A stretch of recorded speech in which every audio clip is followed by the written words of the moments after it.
Hey,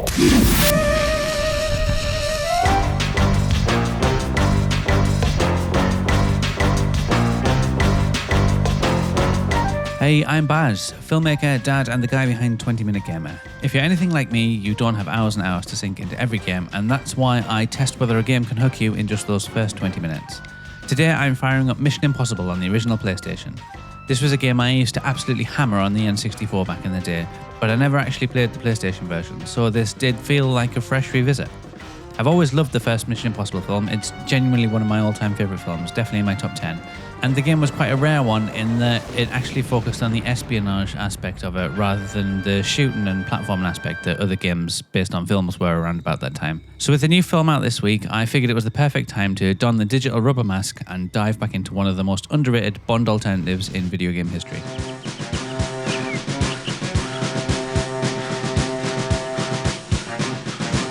Mission Impossible was developed by Infogrames and released in 1999 on the PlayStation, following the original N64 release a year prior.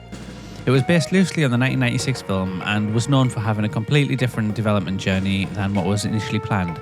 It changed developers mid-production and had a fairly turbulent development cycle. The PlayStation version came out later, but tried to keep the same mission structure while using the PlayStation's capabilities to polish visuals and add full voice acting. Unlike many film-based games at the time that went full-on action, this one genuinely tried to reflect the movie's tone and espionage elements. Story.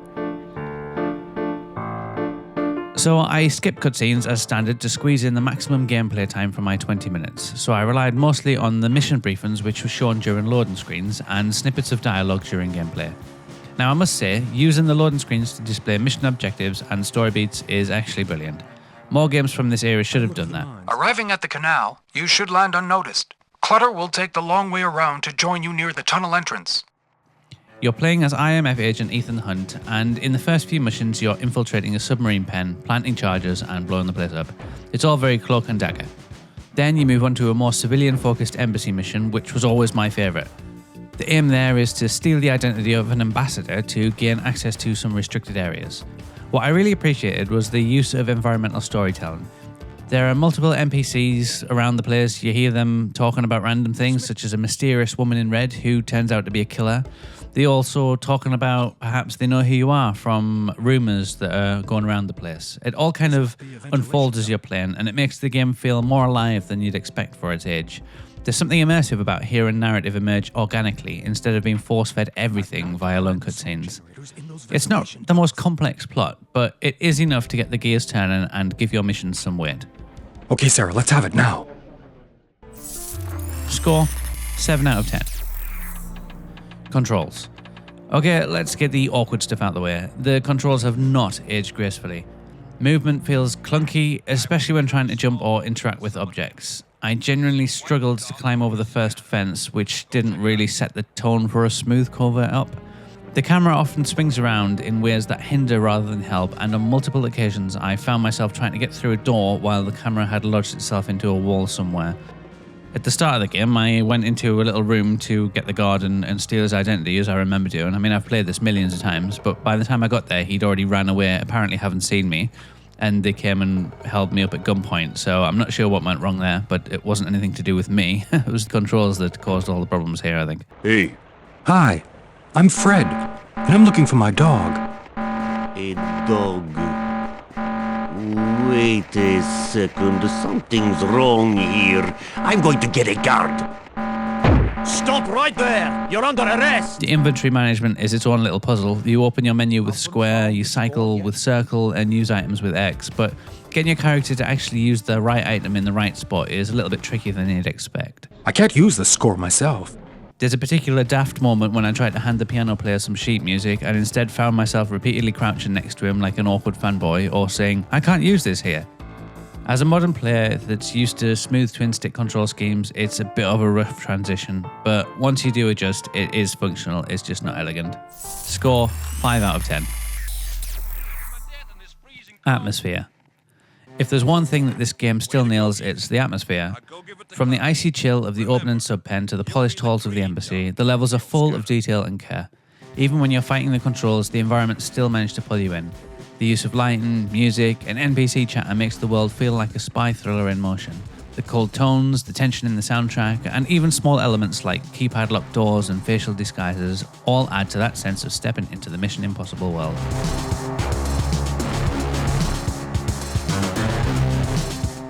It's not realism, but it's very cinematic in its own way, and when it clicks, it really does work. Score, 9 out of 10. Music and sound. The soundtrack here is one of the game's biggest wins. I've listened to it over the years, over and over again outside of the game, and I'm always impressed by how bold and atmospheric it is. The opening track in the submarine pen is brilliantly moody, and there are fantastic remixes of some of the Mission Impossible themes throughout.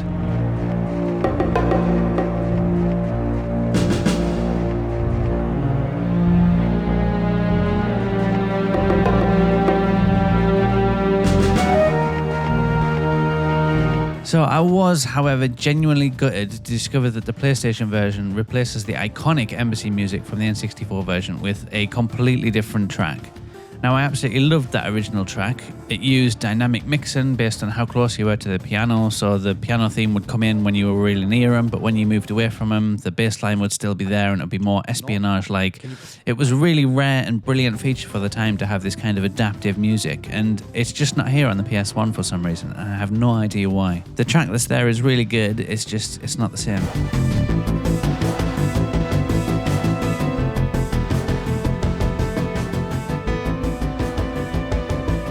Voice acting is a mixed bag. It's fully voiced, which is great. It's a big win for the game, especially for a game of this age. But some of the Embassy NPCs sound more like they belong in the Muppet Show rather than a tense spy scenario. Oh, pleased to meet you. May I introduce you to my good friend, Miss Davies? It's a pleasure to meet you, Mr. Smith.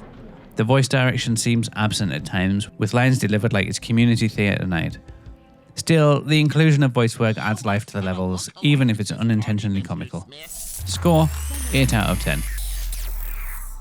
Graphics and style. Visually, this is a surprisingly strong showing for the PlayStation. The textures are crisp, and there's even a subtle depth of field effect at times, which is really impressive. The lighting, especially in the sub-pen, does a great job creating a cinematic feel too.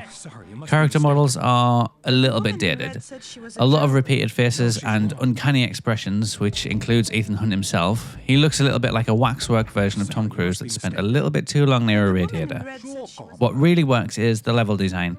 The Embassy feels alive and busy, with characters wandering around, reacting to your presence, and going about their scripted lives. The health bar being represented by a burn and fuse line is genius. It leans fully into the Mission Impossible branding in a fun and stylish way. The camera, sadly, is the weakest part again. It doesn't track your movement well, and it can be a real hindrance when trying to solve puzzles or sneak past some enemies. Overall, this still looks pretty great for a PS1 title. Score, 7 out of 10. Gameplay. If you're jumping into this because you want to be in the Mission Impossible team, then you're not going to be disappointed because the missions are designed in a way that lets you do just that. In the first 20 minutes, you get a solid sample of what this game has to offer. Some clunky but charming platforming, gadget-based puzzle solving, and some very simple shooting.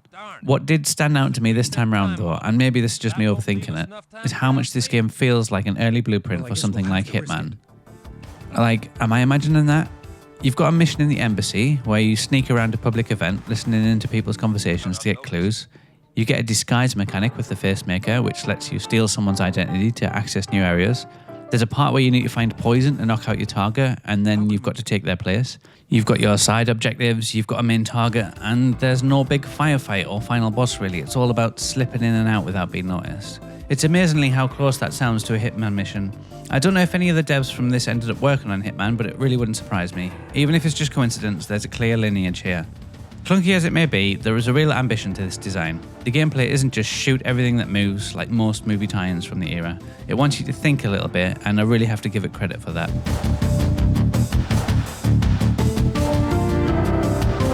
Score, 9 out of 10. Final verdict, is it worth 20 minutes? Whether you're chasing that nostalgia hit or you've never experienced Mission Impossible in game form before, this one is absolutely worth your time. Especially if you can look past the aging controls. It's more than just a cheap GoldenEye knockoff. This is one of the first games to really explore spy gameplay with style and variety, and it does it better than people give it credit for, I think. If you're just looking for another shooter, then maybe pass, but if you're craving espionage, intrigue, and some early Hitman vibes, then light that fuse. You won't regret it.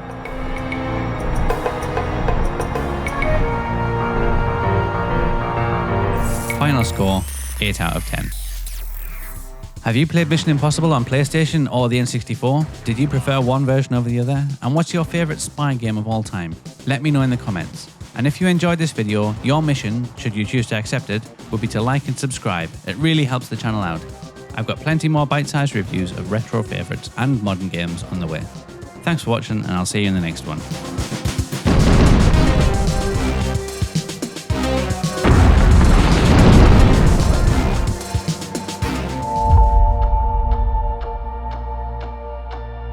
You